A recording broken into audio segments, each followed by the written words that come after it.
Hello and welcome. Welcome to another episode of Healing America and Beyond with me, Mary Grace. And we have with us also Dr. Shawn Baker, also known as the Carnivore Doctor. We're very happy to see so many of you here today. This is our ninth episode of this podcast series, and we hope to keep continuing this. The format that we do here is a conversation, a little bit of interview back and forth, and we will do some Q&A with Dr. Baker toward the end. So, what we ask from all of you in the audience is that if you do have a question, hold your question. It gets lost in the chat if you ask it now. And so, when we open up for questions, we want you to precede your question with a QQQ. That way, we know it's a question. But again, hold your questions right now. We don't want to lose your question. And if you ask it now, it's going to get lost way up in the chat and we won't be able to find it. So Dr. Baker, how you doing? Good to see you. I think he's reposting and tagging and sharing. So he's not quite with us yet. There we go. So good to see you. How are you doing? Yeah, likewise, I'm doing well. Yeah, I just got done touring a school. My son, my 8th grade son, needs to find a high school, so we're looking at different options for him. So there's a little school about 10 minutes from the house, which is What is that like these days? yeah. I mean, I don't know that it's any different than it has been. It's just Mhm. I mean, he's been going to small schools his whole life. He's been going to these bilingual French schools because my wife's from France, and so Okay. now he's got to go to the real school, like real high school, and so we're trying to decide between going to the big public school down the street or some of the other smaller schools, and so we're just looking at various Interesting. ones. I mean, it's So interesting. yeah. I actually taught at a bilingual French English school. Little Oh, okay, known fact about me. Yeah, I was interesting. Yeah. in Geneva, yes. So I think it's the only international school that has a true side by side English and French bilingual for every grade. So Hmm. if you end up in Switzerland, that's probably where you're going to want to go. Gotcha. But that's exciting. So is he uh is he excited about it? Eighth He grade. is. Yeah, I think he's hoping that this will be the school he goes to. It's Okay. convenient. It's got a Mhm. lot of stuff that he likes, and Yeah. it's the right Yeah. size. And so yeah, we hope it'll work out. Well, good. Is he tall like you? I think I've seen pictures. No, not yet. No, he still hasn't hit his main puberty growth spurt yet. He's just Mm, 12, and so I think okay. I think over the next 2 years is probably where he'll start growing. Quite a bit, Yeah. hopefully. Yeah, everything will change, that's for sure. Well, so we've got it's been a while since we've talked, probably about a month, and, I'm trying to see if we're actually, live on the platforms. I think people are showing up on X. It looks like we're on YouTube. I'm not sure about Rumble. I've got Rumble connected. I think you do too. Sometimes we see people in the chat, sometimes we don't. If you are here, please just give us a shout. Tell us hello. If you like what you're watching today, as always, follow, subscribe, hit the like button, hit the thumbs up button, whichever platform you're watching on. We do want to make sure that you get these shows. Also, if you didn't get any notification, I urge you to go to my website, marygracemedia.com. You can sign up for my mailing list, and we'll add you to that, and we'll send out a notification by email before we go live. And that's sometimes the best way to get a, to get awareness of what we're doing. My words aren't coming out too well today, Dr. Baker. Um, so so listen, let's talk. We've been talking, I guess, since kind of the beginning of the Maha movement, and that's what touched this off. You and I met at a conference last year. You are known as the carnivore doctor, but you're also doing a lot in the health space, helping people to reclaim their health through what you guys have at Rivero.com. If you had to give people sort of the top three things that they could focus on to take charge of their health, at least make some inroads even before they're able to get it with a doctor or whatever it is. What are the top three things that you think people should be focusing on at any age? Yeah, well, what I'll do is I'll just give you, I think, really 5 things that I think are crucial to anyone's health. Okay. One is their nutrition. 2 is their sleep. 3 is their sort of activity and exercise.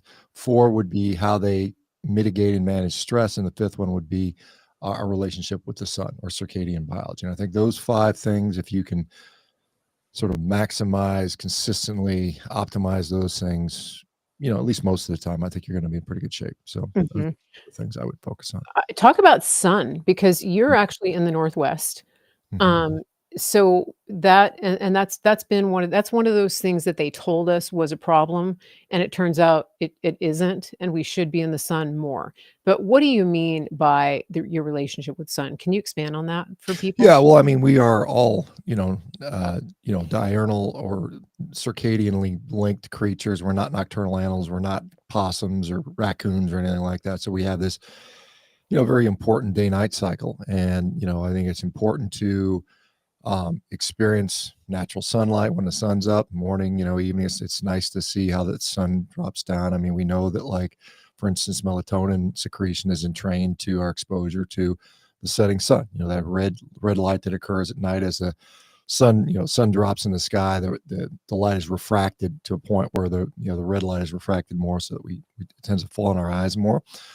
And conversely, avoiding, the light at night, the artificial fluorescent blue lights that we're all exposed to. I think those things are important. I think also, getting sun on our skin. That's why you pointed out the latitude difference. I'm here up in, Northwest US, and yeah, so I mean, we're getting into the time of year where, instead of 13, 14 hours of sunlight a day, you might get down to 7 or 8 or something like that. So Mhm.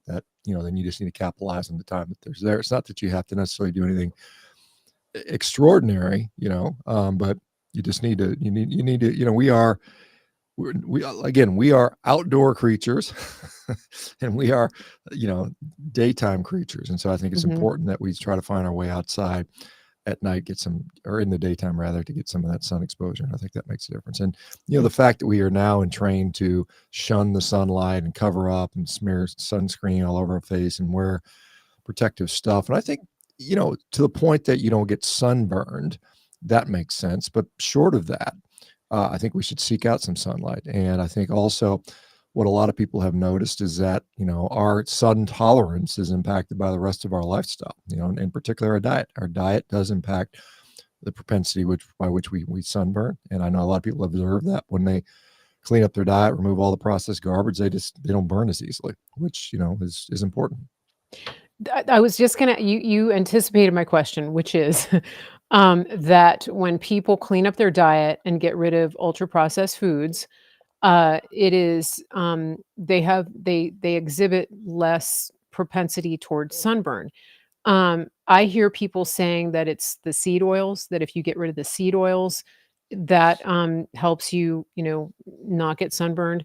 I've noticed that not using sunscreen actually helps me not get sunburned, because and I started noticing this, I would say at least 10 years ago, that if you slather on sunscreen and you go in the sun, you actually I feel like once you're outside of your window, if it's like 15 SPF or whatever, you get these intense sunburns. And I don't really understand that, and I haven't used sunscreen at all this year. Um, and I have a nice tan, and I haven't gotten burned, and I do spend time out in the sun. So, what do you think about that? Like, is that, do you think it's the seed oils, or, like, removing the seed oils, or is it the, um, moving to, like, tallow on your skin, or just taking out ultra processed foods altogether? Are there studies about that? I know there's a lot of anecdotes. There are a few studies. There's a fellow by the name of Tucker Goodrich who is regularly on X, who's posted, enormously on this topic, and I mean, he's described some of the science that's out there. And if you look it up, I mean, certainly, oxidized fats within our skin, within our cells, is, seems to be part of the issue. Generalized inflammation. You remember this, the response to a sunburn is an inflammatory response, right? We get this red, the definition of inflammation is redness, swelling, pain, and heat, and so, Mhm. um, that's what a sunburned skin feels like, swells, painful, red, and so on and so forth. Um, I think that, your comment about the sunscreen, because like whenever you slather on sunscreens, it's always kind of somewhat uneven. You spray it on, or you rub it on, unless you got some that's Yeah. really good.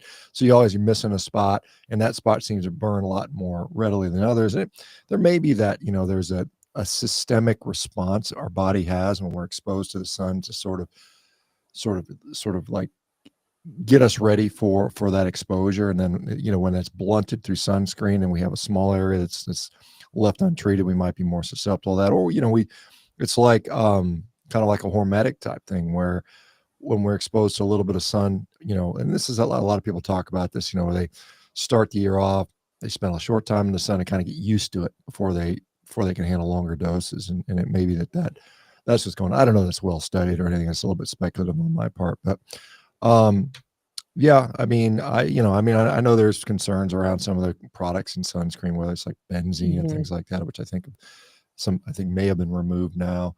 Um, I like you, I don't use sunscreen. I don't, but I don't spend necessarily in the middle of the hot sun 6 hours out there either. I mean, I can Mhm. still Mhm. sunburn, but at the same time, I can spend hours, particularly most of the day and not have an issue.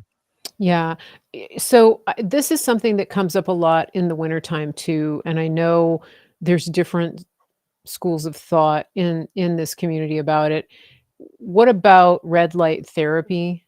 It comes across my timeline every few weeks, I'd say, and there's definitely different, schools of thought about it, Mhm, especially for people like, where we are, we're, about the same latitude of Washington, DC.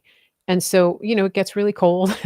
And you can't really sit outside, and you may not be getting enough vitamin D.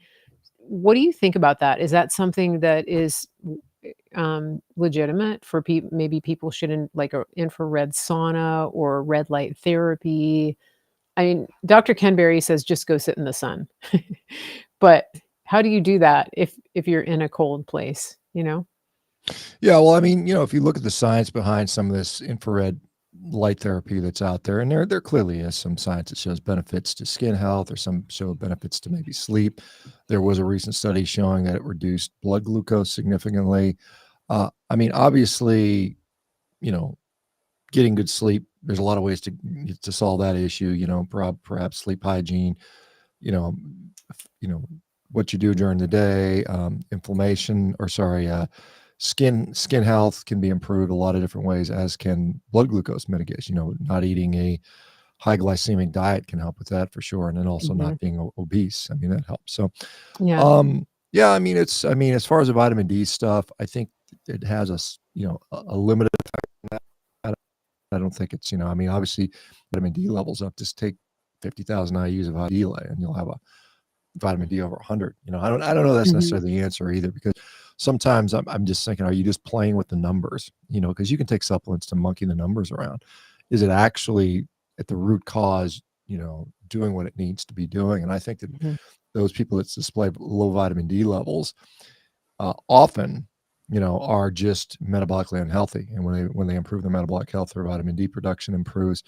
And I think it's also conditional. I mean, I don't know that I mean, it's if you look at like the Vitamin D Society versus the Institute of Medicine versus the Endocrine Society, they all have their different thresholds: 20, 20, 30, Mhm. 40. I forget the units on that, milligrams per deciliter, or whatever it might be.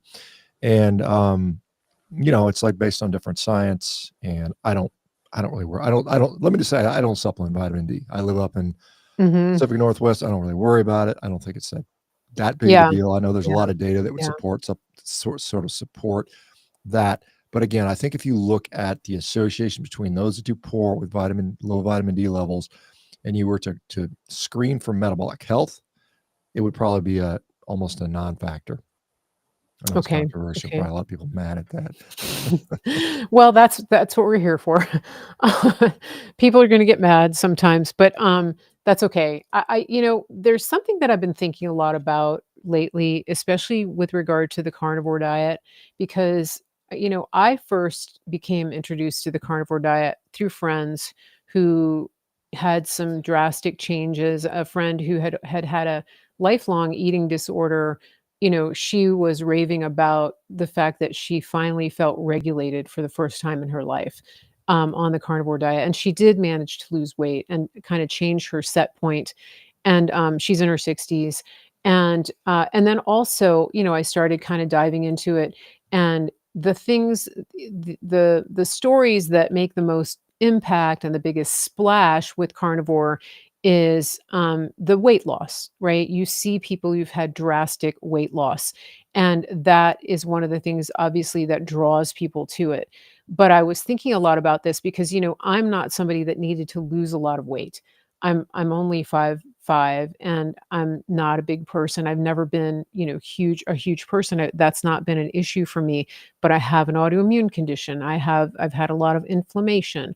I've struggled with anxiety. I've had depression in my life, things like that. And I wanted to see if we could talk a little bit about what you think are some of the really, I guess, less talked about benefits of making a lifestyle change toward carnivore and then adding these other elements that you talked about, the 5 big things, nutrition being one of them.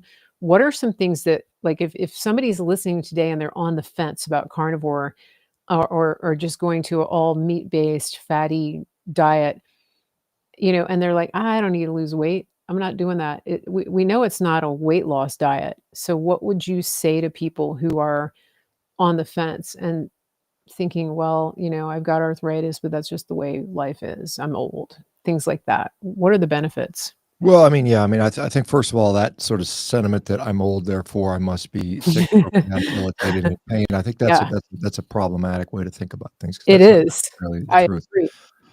I think that, I mean, was a guy that the Dr. Phil show, he always likes to say, "Well, how's that working out for you? So what have you been doing so far? And if it's not working out, why not try something different?" Right. It's not like you can't stop or go back and change your mind or do something later. And it's usually I generally tell people, "Hey, give it a couple months, maybe 3 months, see how you do." Mhm. You might learn something about yourself. You might learn how food does in fact impact you. And it's hard to know that because when you have a diet that consists of, literally thousands of different ingredients, which, if you're eating a heavy processed food diet, Mhm. you're certainly Yeah. probably consuming many, many, many hundreds, if not thousands of ingredients. It's hard to know how one individual thing impacts you. So it's impossible to figure that out. So when you go to a very strict sort of elimination style diet, like a carnivore diet, you learn a lot of things about how food actually does impact you. And then you can kind of, see what it feels like to maybe get to a baseline. Remember, we all start out as babies on basically a carnivore diet where all of us should be drinking breast milk. And that's certainly a carnivorous Mhm. style of diet. There's no plant material in that. And then we kind of had from there. And, when we're kids, we don't really have a decision. We don't, we don't really scientifically, increase our diet or broaden our diet based on anything other than what mom brought home from the store. And that's how add foods into your diet. So it's very done very randomly, more than so to Yeah. speak.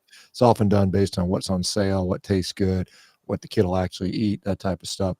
And we don't really think about how it might actually impact our health or our, physical being or mental health or, how we feel or any of those types of things. You're the kid's got a tummy ache, he must ate too much candy or whatever. You never really do that. So this is a way to kind of go back and say, hey, I'm gonna start my diet from scratch and see what happens. I certainly, as you know, I'm a champion for a carnivore diet for a whole bunch of reasons. I mean, just about every medical condition you can think of benefited from that. And I think nutrition impacts everything. I think that certainly not everybody needs to do it. I mean, certainly not long term. And I mean, I certainly respect those that do that for a long term. Like myself, I've been doing it basically 9 years. I'm happy. I'm happy with where I am. I'm totally, pretty satisfied with what I do. But then again, and with our company Rivera, we put some of our patients on a carnivore diet, not all of them. Many of them we don't feel that they need to do it. So, and yet we're still seeing tremendous improvements in health. Often, sometimes we do have to go that restrictive for them though, and it does make a difference. So, if you haven't tried it, you old this saying, don't knock it till you've tried it. And if you've tried it and you've tried it were, a legitimate attempt for say 3 months, it'll either work or it won't. If it works, great. You figured something out. If it doesn't, hey, go do something else. That sounds good, and, I mean, you can always go back to the ultra processed junk food diet, nobody's stopping you, but, I think that that's a mistake in general. Anybody who goes off of that type of diet and starts to eat clean, as we say, it would be hard for anybody not to notice changes or improvements. And one of the things that really was a big change for me, and I've talked about this, you interviewed me and we talked about this, but it was a big deal because I didn't realize until I started eating carnivore that I had this low lying, simmering anxiety pretty much all the time. And it wasn't until I was driving in traffic in DC that somebody pulled in front of me and I was super chill about it. I was just like, okay, whatever. It didn't it all of a sudden I had this aha moment that wow, I don't even care. And so that was a big deal for me because you think about things like joint pain and you think about things like weight, inflammation, things like that. That's kind of a thing that you can see and put a name to. But that undercurrent of anxiety was something that for me, it was very freeing to be able to recognize that and to see a direct correlation between changing my diet and adopting a higher fat, mostly beef and eggs diet, and to have that kind of disappear. And and the other part of it, and I mentioned this when you did my interview, is that as a Christian, there's always sort of been this stigma around having anxiety or depression or things like that. And I have to say, a lot of people in the faith community really have very bad diets.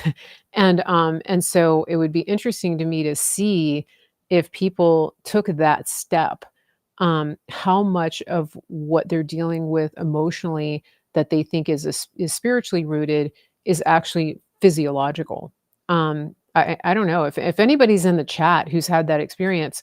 I would like to hear or see your comments about that because I think there's a lot of shame around having ongoing anxiety or depression, um, when you think, well, if I just prayed enough or if I had enough faith, it would be ended. But I think we overlook the dietary component of our overall health and how it contributes to our emotional and physical and spiritual health. That's my story. And it was a big deal. It was a big aha moment. And I wonder if there's other people who've had that type of experience. So let us know in the chat here if that's something that you can resonate with.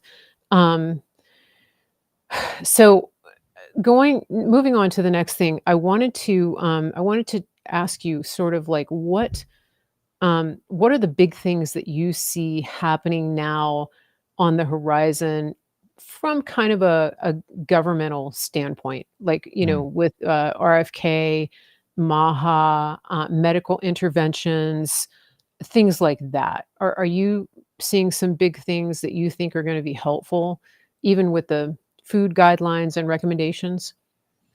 Well, we know, like, I think due out very soon, I think within weeks or days, perhaps even, the new, US dietary guidelines will be out. Whether or not they, as Nina Teicholz and many others have pushed for, are they going to include at least a low carb option? And that's something the MAHA committee had discussed and recommended, but whether it made it into the US dietary guidelines is yet to be determined. I think that hopefully the war on saturated fat is coming to an end, or at least the understanding that saturated fat, as it appears in whole unprocessed natural foods like beef, eggs, dairy products, is not Mhm. driving disease.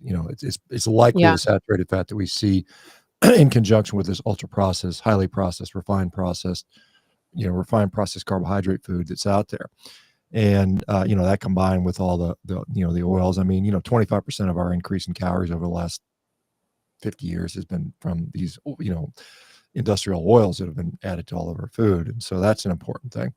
I think the other thing that's, you know, and I've been commenting on this on X here recently, um, as President Trump was talking about, hey, there's a problem with the beef prices and the beef supply, and we are at a historic low on cattle inventory in this country. I mean, the last time we had this few cows was like in the 1950s, apparently, and not to Amazing. mention the fact that we've lost nearly 700,000 ranchers. 700,000 ranchers have gone out of business since the 1970s due to corporate oligopolies, some of the unfair regulatory practices that make it impossible to ranch, the urban sprawl, the absolute just ridiculous price increases in agricultural land, because they've been slated for other purposes. So we've got, and the average age of a rancher in the United States is 62, 63 years of age. So our cattle ranchers are becoming endangered species, and we Mhm. need to reverse that trend. I mean, we need a national Yeah. strategic beef Yeah. reserve, just like we have an oil reserve. That is a real issue. And hopefully that's because, as much as I like to talk about nutrition as being crucial for health, we got to have that nutrition available if we're going to do that. And beef is essential to that sort of, uh, you know, application. So that's something in the news. Do I think that there's going to be some changes that are taking place at the national and the governmental level on our food policy? I think some's going to occur. Is it going to dramatically improve the health of all Americans without any further intervention? No, I don't think that's going to happen. I mean, Mm. you can take all the dye out of, you know, Fruit Loops, and you can cook all your French fries in tallow. That that's symbolic. It might make a small difference, but Mhm. it's not going to cause the sweeping changes that I think are going to be necessary to, improve Yeah. the health of Yeah. all of our American citizens. I was looking at the WIC guidelines, and, that's women, infants, and children, Mhm. and that's recently been in the headlines because of the budget, the government shutdown. Trump was funding it, but if you look on that, I think that's an area that could really, really be um, changed very easily, and it's because right now they don't allow full fat foods. So um, you're allowed low fat cheese, everything. It's all highly like I guess what I call Franken foods, right? And so you can get Cheerios, you can get all the grain stuff, you can get the low fat this, low fat that, low fat milk. You can't get full fat foods for your baby. So I think that's an area that we could really start with, and I don't know who oversees that. I guess it's HHS, but I think this is a good time to take a quick break and talk about a couple things. I wanted to jump on what you were saying about the ranchers because we have ranchers right here. Today's sponsor is a company that is working with local farmers and ranchers, American farmers and ranchers, and whenever you buy from this company, griddownchowdown.com, you're helping to keep our local farmers and ranchers in business. And what they're doing over there, this is very cool. They have freeze dried American freeze dried beef. This is ground beef right here. This is not jerky. It's just ground beef. And so it is. It is a really wonderful product. All you do is add water, and you are supporting American farmers and ranchers with this. So please use this link on the screen here. Go to griddownchowdown.com and use promo code Mary Grace. They have a subscription model. They're a boutique company, and so they're not shipping to you tomorrow. So please just have a reasonable expectation of that. And that's one thing when you're supporting local farmers and ranchers and local companies like this, please keep in mind that they're not a big box company with all of the logistics resources of other things like Amazon. Okay. But the other thing I want to tell you is that these guys have just come out with jerky. And so you can see that on the website and try it as well. So if you're traveling a lot and you want actual jerky, you can get that. But this is the ground beef, and it comes in 1 pound and 3 pound packs. So it's a really wonderful product. Please support these guys, help save American farm and ranch land. And Dr. Baker, I want to talk a little bit more about Rivero while we're here today. You mentioned it earlier. This is your company that is helping people get a much better standard of care when it comes to taking charge of their health. You want to tell us a little bit about what people can expect and how they can get connected with you at Rivero? Yeah, it's kind of fun. I was just multitasking. A physician was just texting me, asking me how he can work for us. So Oh, I nice. was just replying to him. So yeah, Is he so I is he mean, watching? Hey. yeah, I don't know. He might be on X here. He's probably working it. I'm sure he's busy. He's a pediatric anesthesiologist apparently, but he wants to kind Ooh, of do metabolic health and help out okay. people and make a real difference.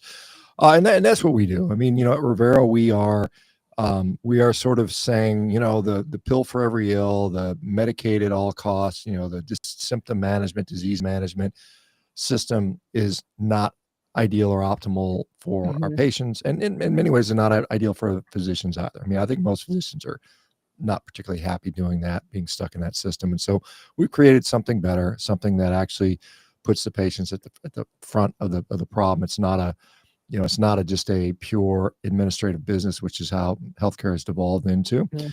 And I just reviewed our first 1,000 patients we've run through the program. We've seen dramatic weight loss, dramatic improvements in hemoglobin Mhm. A1C, inflammatory markers, reductions in blood pressure, improvements in insulin sensitivity. We're seeing people coming off medications. We're seeing people, see dramatic improvements in their autoimmune conditions and symptoms. And so that is what we think that is how medicine should be practiced.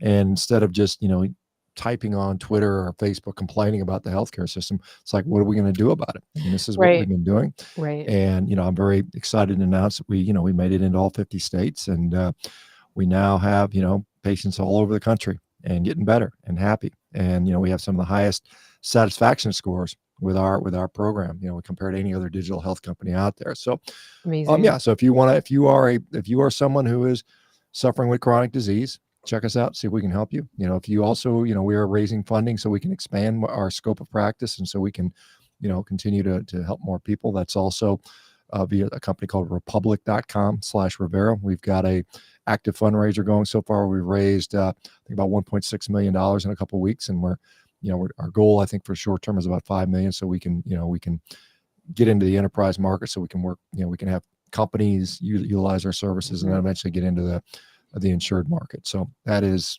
what we're doing at Rivera. Excellent, excellent. And so everybody can go and you can scan the link up here, the QR, or you can go to rivero.com. And just a reminder, we do have our today's sponsor is griddownchowdown.com. If you missed that, you go there and use promo code Mary Grace and you can get a little savings. And the best deal is to do their monthly or bi-monthly subscription. You're not going to want to miss that. Really, really high quality product, American grown and processed, American farmers and ranchers. So please, please support them, help them stay in business. And let's get back to what we're doing. The time has really flown here. And I don't know, we will take a few questions. We're not going to have time for as many. I don't know where does the time go? Just, whoa. If you have a question, please start it with QQQ. That way we know what it is that you want to ask. We have people over on YouTube talking about all kinds of crazy foods. I don't know if you're seeing the chat here, but it's So just somebody's really cooking up crazy. some iguana. I see my friend Rick, Oh, yeah. Charger Mopar. Rick's been doing a carnivore diet for 40 some years. I think he said 42 years now in the chat. So, yeah, I see some of that's kind of funny stuff going back and forth. Yeah, it's I've been kind of watching it. And then somebody on YouTube, the Venom Effect says, "You completely changed my life, Shawn. Thank you." So that's not a question, but a great comment. And so oh, this is an interesting comment on YouTube. Rex Man says the only thing that sucks about being carnivore is being in a house with non-carnivores. The mood swings are a bit much. See, that's what I'm talking about. It definitely, you definitely have more of a stable mood in general as carnivore, um, for sure. I think. But yeah, so let's see if anybody has any questions that Dr. Baker can answer. He's at your disposal right now, and if you come back after the fact, he's not going to be reading the chat to answer your questions. So just know that your questions have to be taken while we're live, and if not, then maybe you can catch him on social media. But if we don't have questions, that's okay. We'll keep talking. We'll keep talking a little bit. And oh, do you you have a book, you have the Carnivore Doctor book, The Carnivore Diet, but Are you coming out with any other books, Dr. Baker? I am in the process of writing one, I should say. I've been procrastinating a lot. I've gotta get going on that one.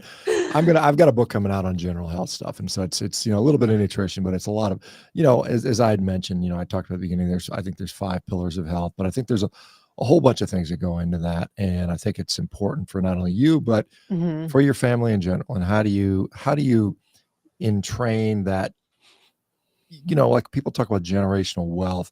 I think this is more of a generational health type of topic. And in fact, I think that's how do you instill these habits into your kids and hopefully their kids beyond that? Because as you Mhm. mentioned, health is wealth, Mm. and if we Yeah. can raise healthy, happy kids, I think we've done. I think we've done our job, and I think I it's not like something that. that Yeah. I don't think it's something that naturally comes easily. I mean, we hear Mhm. this obesity is genetic, and it runs in the family. And the joke is, well, no one runs in your family, and that's why it's a little crass. But I mean, I think there's things you can do, to Mhm. ensure or at least improve the chances and likelihood of your children being healthy. Because, I mean, Yeah. your kids don't love you anymore because you fed them junk food when they were a kid because it tastes good, and now they're diabetic or something like that, or Mhm. depressed or something like that. So Yeah, yeah, it's I got to be think that's something good. we can Um, improve on. yeah, we do have a couple questions now, they're coming in. This always happens. People are like, "Oh, oh, I will get a question." So, we've got Mr. Beaumont on YouTube. Do you have any thoughts on sauna and blood glucose?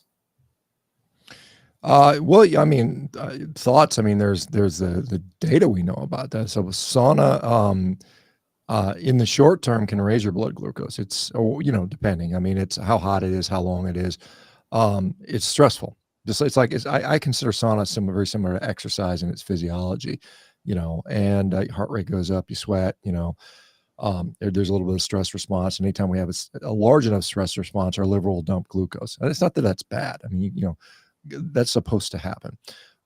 Longer term, again, it's the same as exercise. I mean, when we exercise, we know that the long term effect of blood glucose is generally improvement. And so, um, Mhm, and again, I mean, if we look at it, like we can look at exercise two different ways. If I go out for like moderate, like brisk pace walking, it's going to bring my blood glucose down because it's not stressful enough to cause that acute stress response like a bear is chasing me, but it's enough that the muscles are pumping and being used, and they're it's taking in that glucose. If the stress is high enough, then it's stressful and the liver will dump glucose. And so it's just like, where's that line? What temperature? How long? mhm, That type of stuff. So but in general, I think it's good. I mean, most of the data on sounding shows generally good outcomes across the board. mhm. Yeah, That's I you do it know, a lot in winter. I really like it. Yeah, I mean, I think the data I've seen is like sauna 2 times a week, is associated with that, some 20-30% improvement in longevity outcomes. Again, I always take all those numbers with Mhm, grains of salt because it's like, mhm. if you did all the things that are supposed to make you live 10%, 15% longer, you theoretically should live to Maybe 1,000, and 200. no one's really doing that, so That's a good point. Here's a question from Izzy on YouTube, and I can answer this a little bit. So she says, "Will eating too much fat from butter cause weight gain, fat storage, or do you get rid of excess? I've gained 20 pounds since starting high-fat carnivore diet 6 months ago, but a lot of healing."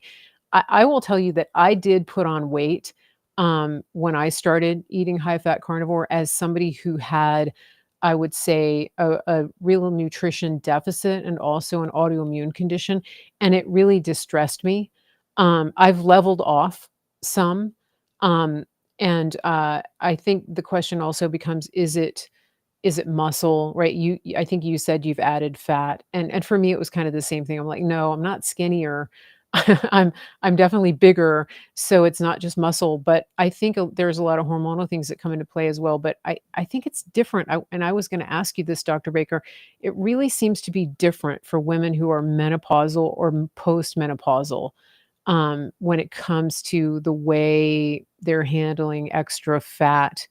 Um, so I don't know that, but I'm just telling you from personal experience. Yeah, no, it and did and your happen pers when I leveled off. yeah, your personal experience is not unique. I mean, there's plenty of people that Mhm, gain too much fat when they start eating too much butter and too much fat. I know there's people out there that are young and naturally thin. They say, "Oh, look at all the fat I'm eating and I'm staying thin." I mean, but that necessarily mhm, doesn't represent, and as you're absolutely right, postmenopausal women, postmenopausal women often gain weight, and often it tends to be around central adiposity. They become more male-like in their hormonal profile and in their fat deposition patterns, and so they often put on weight around, particularly around the middle, which is not good weight to have. I mean, Mhm. that is probably the worst place you can put on weight. Um, so yeah, absolutely, you can. I mean, I do think that you need to be on a, and I want to be careful about the semantics on this, but I do think if you're on a carnivore diet, it needs to be high fat in the traditional sense. And remember, the average American eats about 30% of his or her calories coming from fat. That is a very small amount. A carnivore diet person is going to eat usually between, at the low side, maybe 50%, the high side, maybe 90% of the calories will come from fat. And that range is pretty broad. And if you're eating sticks of butter and all this extra fat and bacon and ribeyes, you're going to be at that 85, 95%. And, it might be what you need at the time for some of these healing things, particularly if they're central nervous system related issues, depression, things like that. It can be beneficial, but yeah, over time, you may not need to continue doing that, and you might need to have to back the fat off a little bit, or cycle the fat, or do other things, because you can't survive on a carnivore diet on a truly low fat diet. I mean, you'll just get too hungry, and you won't be able to manage that.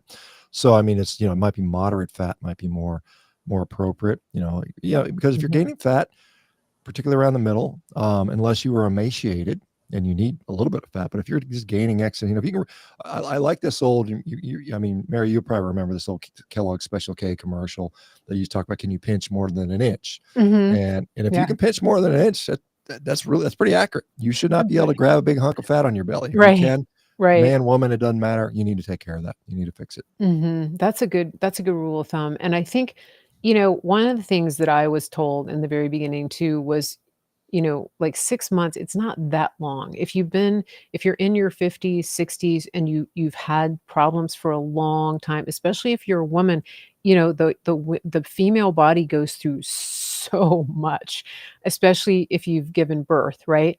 And so I think there is a lot to be said for being kind to yourself and being gentle with yourself.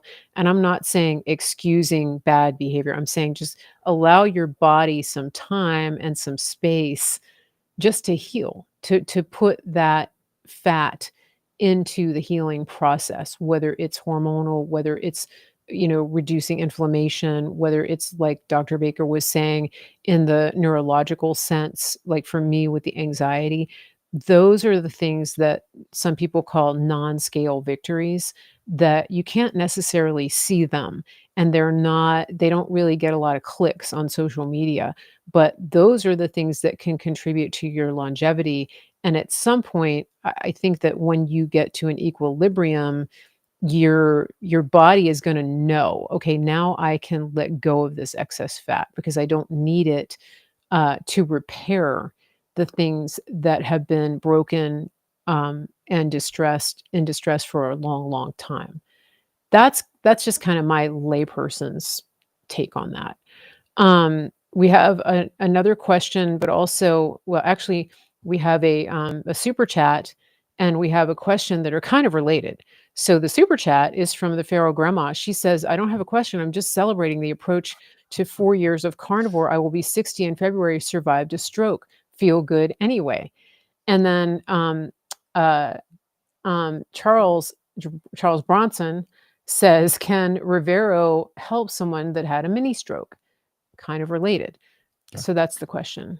Well, first of all, I love the feral grandmother, feral grandma name. I think that's great, and congratulations She has for goats, everybody, she has goats. she has goats too. Okay, well, Yes. wonderful. Now, Charles's question: can we help someone who's had a mini stroke or a TIA, transient ischemic attack, is what that, I guess technically some people would call that. Mhm. Um, so assuming there is some metabolic dysfunction underlying that person, maybe they have some obesity, maybe they have some weight to lose, maybe they have hypertension, maybe they have diabetes, prediabetes, any of those things we treat specifically directly.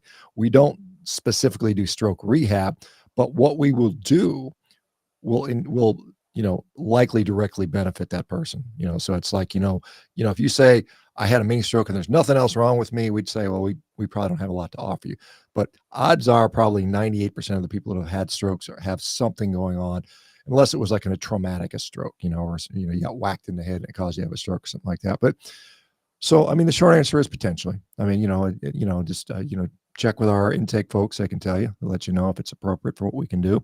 We do have people in our Rivero program that have had strokes. I talk to them. I talk to all the patients, or at least the ones that want to be talked to, because I have meetings twice a week, live Mhm. chat meetings with all of our patients, and I know we have a couple that have had strokes in It's there. So, exciting. yeah, I mean, potentially. So, okay, next question. Thank you for that question, Bobby. So, this is the venom effect. Question for Shawn. Trying to put some weight back on, but lacking appetite. Any suggestions? I think you mean carnivore, resolved my ADHD, Asperger's, depression, etc. Lost 40 pounds in 4 months, but struggle to get enough in. I Yeah. think this happens to people. You don't really want to eat as much. Right. Yeah. Well, two things. I mean, assuming the weight you want to put on is muscle, which it should be, then number one is training. I mean, there's no magic diet's going to make you just automatically put on muscle, unless you were emaciated, and then just eating normally might have you cause you put on a little bit. But I mean, to put on true decent amount of muscle, you got to be in the gym, you got to be training, you got to be strength training, you got to do it regularly, consistently for a year, 2 years, something like that. But when it comes to the appetite side, and I do agree that for many people, the carnivore diet is so satiating that they just don't have an appetite. And so, if you tolerate dairy, which some people do, some people don't. Dairy, I mean, what is the purpose of dairy? I mean, dairy is to take little things and grow them bigger, right? I mean, it's the whole reason for dairy to exist. And so, dairy is something that's inherently easy to eat and overconsume. And people that need to lose weight probably need to perhaps minimize dairy for that reason. The other thing that I often find helpful, and I've made this comment many, many times. Some of you may have heard it before, but just get a little food dehydrator, take some thinly sliced pieces of meat, stick it in the food dehydrator, salt it up. You now have little steak potato chips. They have all the protein, all the fat, with about a third of the amount of volume. So you can easily consume more total, nutrition with less, satiety effect, because our stomach is sensitive to the volume amount. I had for lunch today, I had a 3-pound ribeye steak, big old tomahawk ribeye steak, and I'm pretty, still pretty full from that. But yeah, I mean, I think that's 3 the trick. And another thing is eating, and again, when it comes to stimulating muscle protein synthesis, we know that one meal a day is not optimal. 2 meals a day is far better. Three meals a day is a little bit better than that. Once you get to about 4 meals a day, the returns are diminishing, because there's something called mTOR that can only be triggered a couple times a day, significantly. I mean, if you're a professional bodybuilder, those guys might be eating, and they're taking all the drugs and all the other crap that goes with bodybuilding, but they might be eating 6 times a day. But for the average person, try to hit at least 2 and likely 3 times a day. I think that's pretty good advice on that. Yeah, so you get to eat dairy if you can if it doesn't give you more inflammation, right? So we've got a question from Auris on YouTube. YouTube is very active here. How long until inflammatory skin conditions can resolve on carnivore?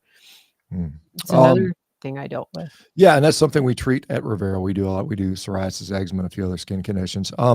In general, I would tell people that um, the vast majority of people will see some, maybe not complete resolution, but some level of resolution, certainly by about 3 months. Now, uh, you know, the dairy one is a big thing. I find a lot of people that have skin issues, dairy is just not good for them.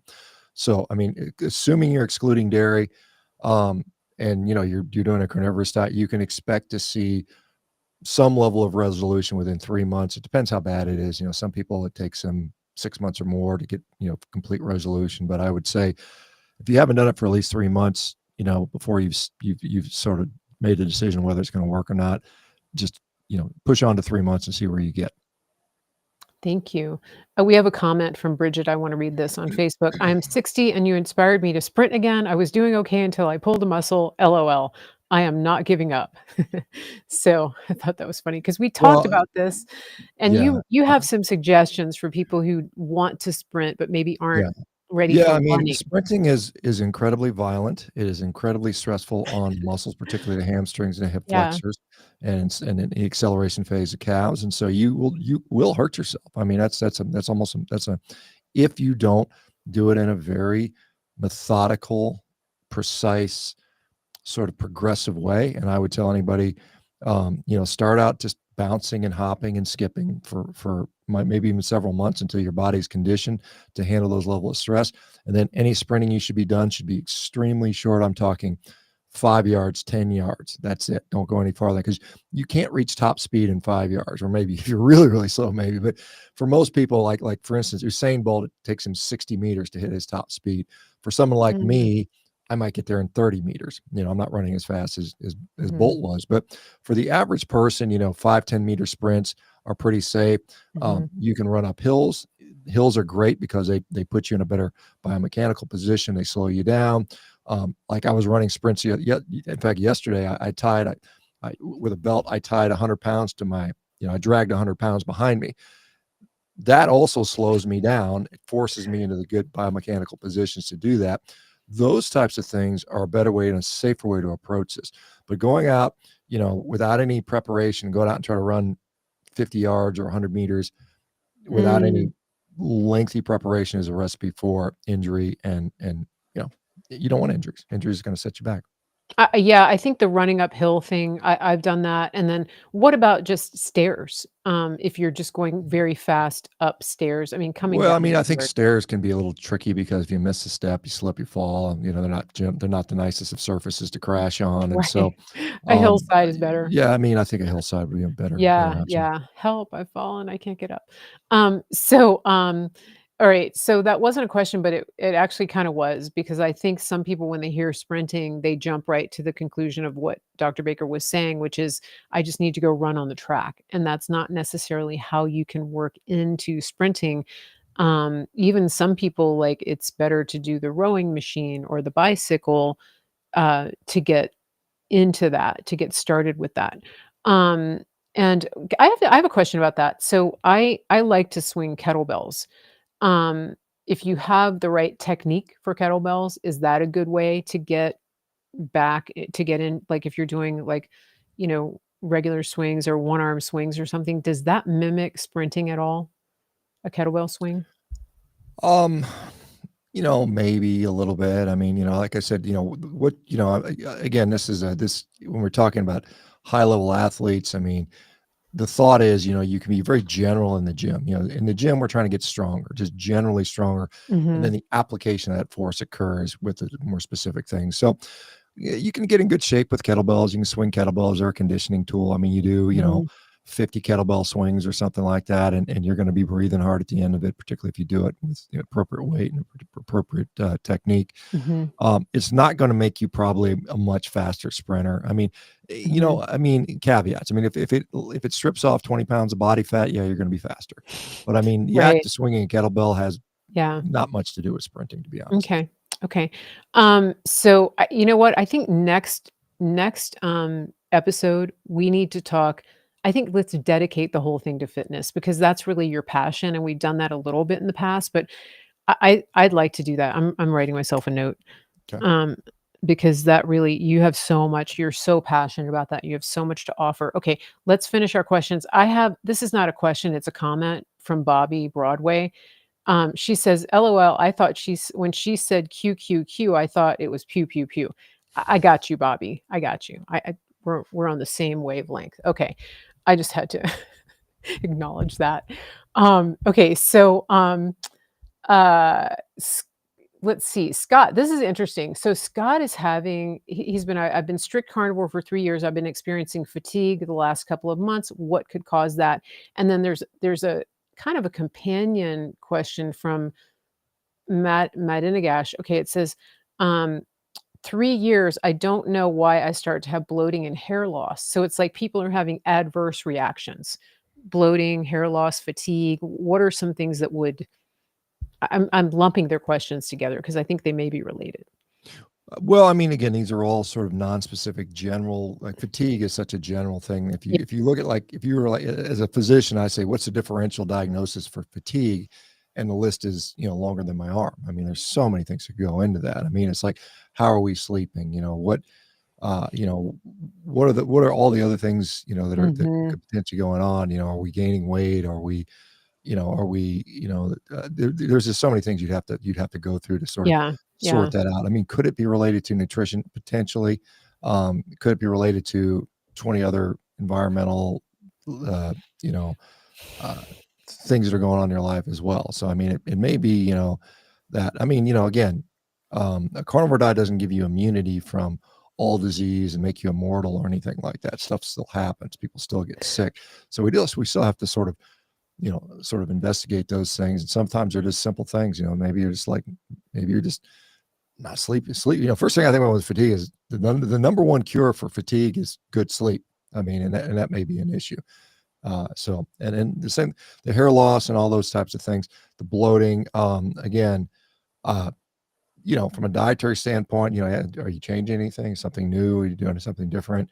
Maybe that's the case. If it's not, could it be, again, could it be an infection? Could it be, some other exposure that's going on there? So it's hard to say for sure with just, a comment on the internet. Mhm.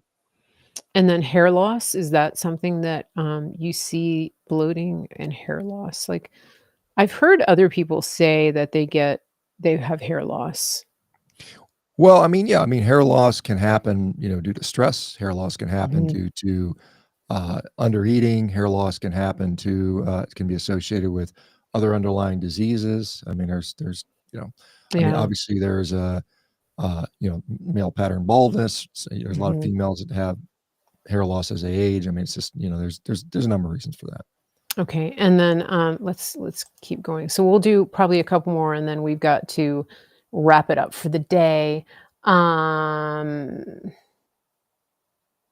okay, so I think I might have missed one, and I'm sorry if I did, but, um, let's see. Um, let's get to somebody who has not, had a question yet. Do you see bacon? Um, comment about Here's bacon. a question. I see a question. I'll take Okay. here from Mike. It says, Mike doesn't any benefits of carnivore and type 1 diabetes? Oh, I Yeah, didn't for see sure. that. Yeah, Okay. for sure. I mean, we have a lot of type 1 diabetics that have gone carnivore. Does it, it doesn't mean you're going to be cured of type 1 diabetes and throw your insulin away. But what I have seen is that the majority of people that do carnivore with type 1 diabetes will see a dramatic reduction in their insulin use. That is assuming, you're using a standard amount of carbohydrates in your diet. Even going from a low carb to a carnivore diet often will result in a reduction in uh, insulin usage. And we know that lowered insulin requirements in type 1 diabetics leads to lower rates of cancer. I mean, it's just like if you're a type 1 Mm, diabetic that's using a lot of insulin, like, and the study I read showed more than 0.8 units per kilogram. So if you weigh 100 kilograms and you're using 80 units a day or more, then your risk for cancer is about double what it would be if you're using less than 50. So there's that. There's also the fact that most people will see a very, again, dramatically improved glycemic profile. They're not having the excursions, they're not having the mhm, hypoglycemias as much. And then the other thing is that I have seen type 1 diabetics show reversal of things like diabetic retinopathy in the eyes. I've seen them reverse chronic kidney disease. I've seen them obviously lose weight, feel better. And I've seen people comment and say, I don't feel like I'm a type 1 diabetic anymore. That is to say, they don't have mhm, these horrible, miserable feeling hypoglycemic episodes or the fatigue or the weirdness that occurs with the highs. And so I think mhm. it just improves the quality of life, it reduces the insulin usage, and it probably reduces the appearance of long-term complications. So absolutely, yes, it's beneficial. Interesting, yeah. There was a question about, fermented foods, like Mm, adding that to a right. carnivore diet. That was the question I missed. So, I mean, is it beneficial? Is it necessary? I don't think it's necessary. I mean, is it Mhm, beneficial? Depends who you talk to. I know Shawn O'Mara, who's the visceral fat guy, thinks that is the bee's knees, so to speak. I don't think there's any need for them, quite honestly. I mean, most of them taste pretty disgusting. I mean, from my perspective, sauerkraut, kimchi, I don't that stuff tastes gross to me anyway. But I think the benefit would be in that if we assume that the actual active fermentation in our gut is problematic. And what is fermenting vegetables and fiber do in our colon? It causes bloating and gas, discomfort and pain. If we eliminate that by pre-fermenting the vegetables, then maybe it's less detrimental to us. And so it's like, mm, okay. well, if you believe that vegetables are essential for your health, which I think is not a valid belief, but some people believe that it might be a way Yeah. to get those down without causing as much discomfort. So other than that, Hmm. I That don't would think you make need to have sense. them. Yeah. Yeah. Here's a question. I don't even know the answer to this. Do you suggest bone marrow as a fat? Bone marrow. Well, I think it's not a bad source of fat. I mean, I think it's delicious. It depends on how it's prepared. It can be delicious.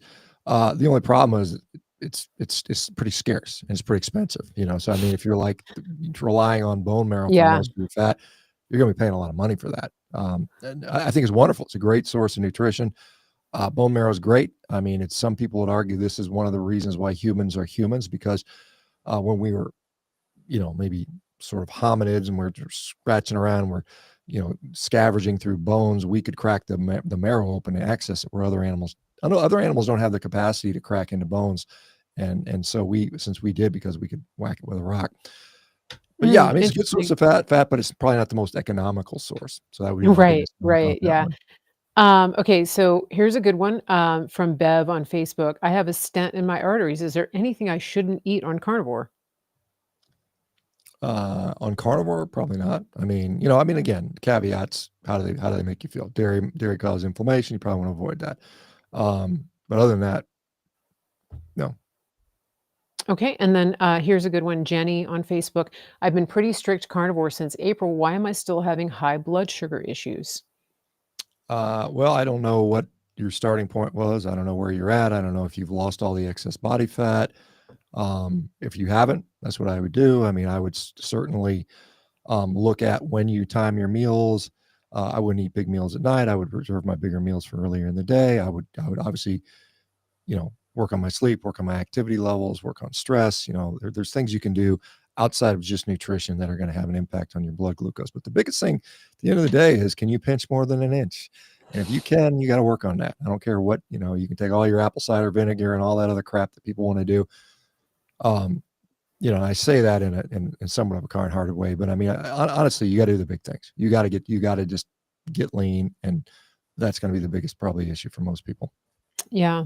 And so here's a good comment, not necessarily a question, but I really like sharing these. Chad on YouTube says, I had a stroke in March going on carnivore diet starting at 315 pounds. Today I weighed in at 213. Thank you for the inspiration. Wow. Well, That's 100 pounds, I mean, it's fantastic. 112, that's how much, 102 pounds, I think, if I did the Yeah. math, but Yeah. I mean, that's awesome. Good for you, man. I mean, it's changed your life, and, hopefully, it will allow you to continue. And what I say for a lot of people is carnivore kinda opens the door for a lot of people. It's Hmm. not the end all, be all answer, but it can be the sort of the thing that tips the scale in your favor, and then it's up to you to walk through the door and take advantage of that. Like I said, a lot of people are like, I feel miserable, I can't exercise, everything hurts in my body. That's why I'm 100 pounds overweight. And then once you go carnivore, for many people, that starts to change.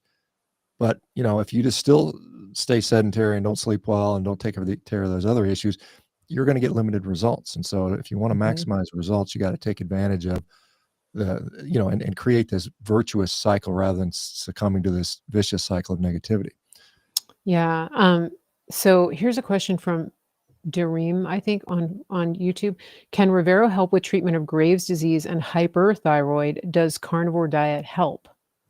Well, I mean, what I will say is, yes, I've seen people with Graves' disease improve with it. Now, Graves' disease is, kind of the polar opposite of what we call Hashimoto's thyroid, hypothyroidism.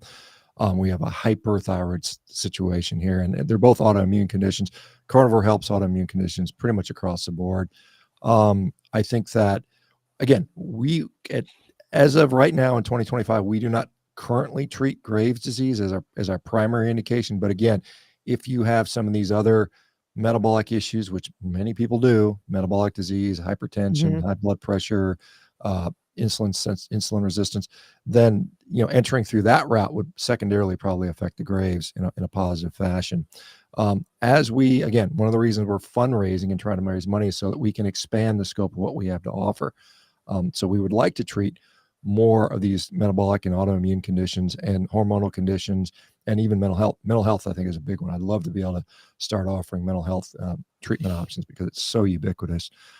But yeah, short answer is Definitely. what we would do likely would help the Graves, but we are not designed specifically to treat it currently. Okay. We have another success story. Carmel on Facebook. Hi, Dr. Baker. I am Carmel, 35, from the Philippines, and I have cerebral palsy. Thank you for inspiring me to go carnivore. My life changed since I changed my diet. Less pain, less problems. Good for you. Yeah, I mean, I've seen a couple people with CP, and as you guys know, cerebral palsy is a kind of a birth injury type of thing, maybe anoxia, and they end up with effects in the brain which can affect speech and walking and all kinds of things. And I have seen people get stronger with cerebral palsy with carnivore. They don't get as fatigued as easy, so they're able to function a little bit more normally. And so, I mean, wonderful. I mean, it's awesome. Like I said, I don't think there is a condition, genetic, acute, chronic, whatever the cause or situation, that good nutrition cannot potentially make better, at least to some degree. Yeah. Rick has a comment for us. He says, I don't sprint unless I see a meal. Fair enough. So Yeah. I just had to put that in. Um, so funny. Your YouTube chat is very, very lively. Okay. Mm. So I think this is probably a good point to stop. I do want to somebody's asking if we have a cooking video. Dr. Baker does put up videos sometimes of kind of meal prep tips. On on your social media. You do that sometimes. But the best steak cooking tutorial I've ever had is from Chef Gruel. He's on YouTube and on X. He's really good. If you want to learn how to cook a steak. Um, so I think this is good. We do have so many people very lively in the chat, but we are over time here, and I want to respect that. Once again, I want to remind everybody that if you are looking to get more serious about your health, if you have a condition, a chronic condition, anything that you're looking to get answers and team up with somebody who's going to work with you, not just on symptom management, but at root cause and helping you alleviate the actual problem that you're having. Rivero.com, that's Dr. Baker's company. They're also doing a fundraising round, and you can go to republic.com/Rivero if you would like to do some crowdfunding with them. We also have as our sponsors the griddownchowdown.com. That is our American raised, American farmed, American processed, freeze dried, grass fed beef. And every time you purchase this product, you're helping to save American farm and ranch land right there. This is a wonderful, wonderful product. These guys are very good, and they're going to get you all set up. So make sure you use code Mary Grace when you go there, and you will be able to get on their subscription model, which I recommend. And just be patient with them because it is a boutique company. And they're adding new products all the time. So please go check it out, griddownchowdown.com. We love them. And we are actually going to have those guys here on the show pretty soon to give us an update on what they're doing out there in Oklahoma. Dr. Baker, anything else you want to comment on before we go? No, I mean, I read in the comments. I mean, wonderful. I'm sorry we couldn't get to all of them, but I you're gonna know. keep on keeping on, guys. I mean, it's if we are going to make America healthy again and heal this country, it's going to take every single one of us to participate. Don't outsource it to the government or to a corporation or to your doctor. It's on you. It's on me. It's on all of us, and we can do it. I'm optimistic we can do it, but Yes. we just got to be consistent about it and not accept that we can't. Yes, excellent. We can answer this question really quickly. Are you using a charcoal or gas grill? Boom. Oh, yeah, I have a propane grill and Auto Wild, and I also have a Traeger where I use pellets. Those are my grill options. Okay, there we go. Everybody have a wonderful day, a wonderful evening, wherever you're tuning in from. And as always, we encourage you to get outside, touch some grass, sit in the sun, sit on the ground, whatever it is, leave your device behind, talk to God, and eat meat. Everybody have a great day. And thank you for being here for another episode of Healing America.